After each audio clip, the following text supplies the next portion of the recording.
خبر شامل کرتے ہیں کوٹ ڈیجی سے۔ درگاہ معصوم شاہ بخاری جھائیاں سرکار بہت قدیمی درگاہ ہے جو کہ ضلع خیرپور میرس کی تحصیل کوٹ ڈیجی میں واقع گاؤں مٹری شریف اور دی سوہو میں نیشنل ہائی وے روڈ کے ساتھ ہے۔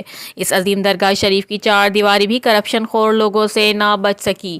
تقریباً 4 سے 5-6 سال ہو گئے ہیں، ابھی تک درگاہ معصوم شاہ بخاری کا کوئی بھی کام نہیں ہوا۔ جس کا ٹھیکہ تھا اس نے صرف بنیاد میں چند ردے پتھر لگوائے اور چلا گیا۔ ابھی اس قبرستان میں جانور کتے گھومتے رہتے ہیں، اور تو اور جو تازہ میت لوگ دفنا جاتے ہیں تو رات کو گیدڑ اور جانور وغیرہ ان میتوں کی بے حرمتی کرتے ہیں۔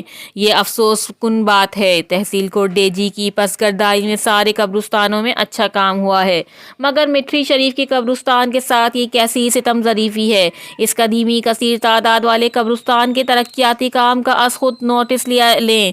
اعلیٰ ادارے اور گاؤں مٹری اور دی سوہو کی عوام کی اعلیٰ عدلیہ سے درخواست ہے کہ عدالت عالیہ بھی اپنی طرف سے از خود نوٹس لے۔ عوام کی یہ پرزور اپیل ہے کہ گورنمنٹ بھی غور کرے۔ مٹری اور دی سوہو کی عوام بے حد مشکور رہے گی، انصاف کیا جائے۔ رپورٹر ولی محمد، CCN نیوز۔